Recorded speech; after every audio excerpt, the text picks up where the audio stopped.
E por isso que nós convidamos, nessa edição do Cidade EL, o perito em psiquiatria forense, Guido Palombo, que é uma autoridade no Brasil quando o assunto é psiquiatria forense. Eu vou conversar com ele agora, direto aqui do estúdio do Cidade EL. Boa noite, doutor Guido. Primeiramente, eu quero agradecer a oportunidade dessa conversa, dessa entrevista, para esclarecer as pessoas com informação técnica, médica, que domina plenamente. A polícia acredita que a mãe da Ana Beatriz estaria sofrendo com algum desequilíbrio que tenha provocado esse comportamento, inclusive de mentir sobre o desaparecimento da própria filha, quando na verdade, ao que tudo indica, ela matou a criança e inclusive sabia onde é que o corpo estava. O que é que pode ter motivado esse comportamento, essa tentativa de manipulação da própria polícia? Boa noite.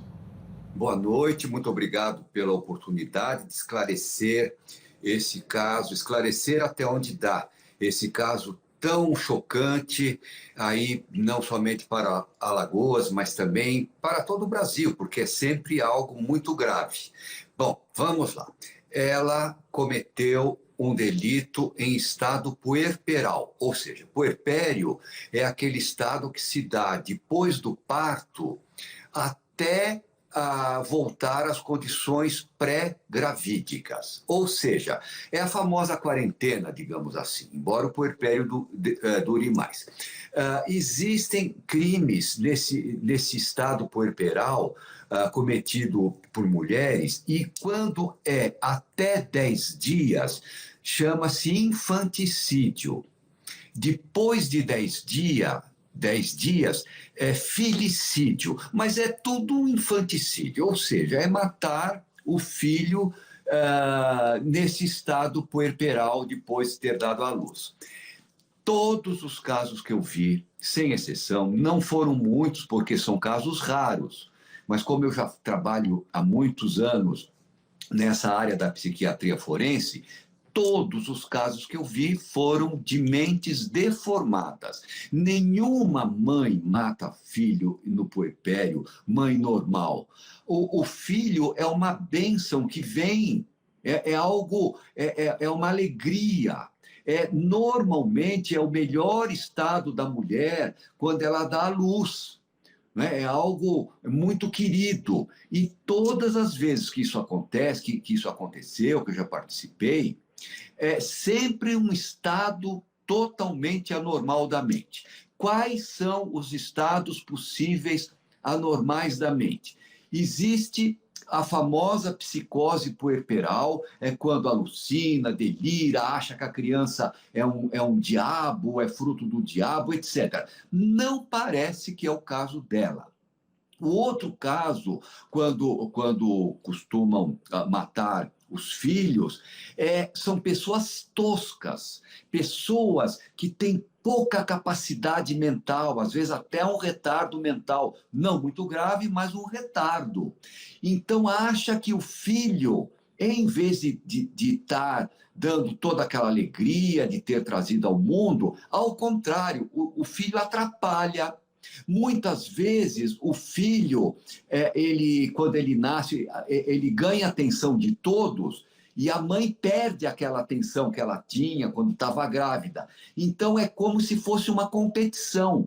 E muitas vezes nesse estado tosco, primitivo, acaba acontecendo o infanticídio. Ela alega para a polícia que estaria muito irritada com o choro da criança, a criança que estaria há 2 noites sem dormir, com dores, com cólicas, e isso teria gerado nela um estado de irritação tão grande que ela decidiu dar fim àquela irritação. Segundo palavras da Eduarda, como é que o senhor avalia o depoimento dela e essa motivação para esse crime? Não, sim, isso pode ter contribuído, mas não é só isso. Porque ela acabou, na verdade, achando que o filho era algo ruim, algo errado, tanto é que ela matou e depois simulou, deu uma versão, deu outra. Então, obrigatoriamente, ela tem algo de tosco, algo de retardado, nesse sentido, que somente é possível dizer examinando. Então, é possível que alguém cometa um delito tão cruel quanto esse, mas tem articulação depois para inventar várias versões? Como entender esses 2 momentos da mente dessa mulher?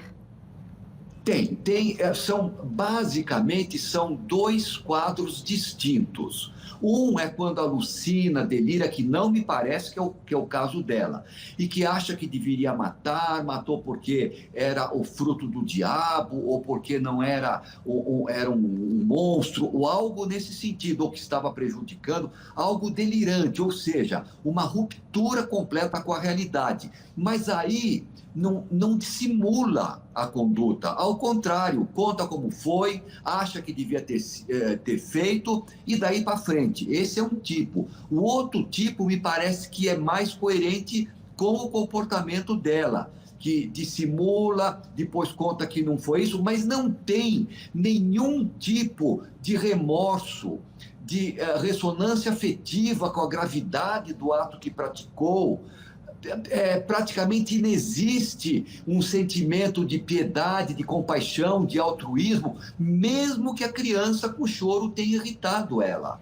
E se tivesse sido exatamente naquele momento que ela pega, como se fosse um estreitamento de consciência, pega, mata e acontece tudo aquilo, como se não enxergasse mais nada pela frente, quando volta à realidade, digamos assim, quando sai desse estreitamento de consciência, tem um remorso e um arrependimento imenso. E muitas vezes até procuram o próprio suicídio, que também não parece que é o caso dela. Portanto, o senhor está me dizendo que ela estava muito consciente do que fez e que ela sustentou versões que pudessem livrá-la de uma posterior culpa. Ela seria totalmente capaz de responder judicialmente pelo seu crime. Bom, veja, aí já entra na questão de imputabilidade penal. E é preciso examinar com cuidado para ver o que tem e o que não tem.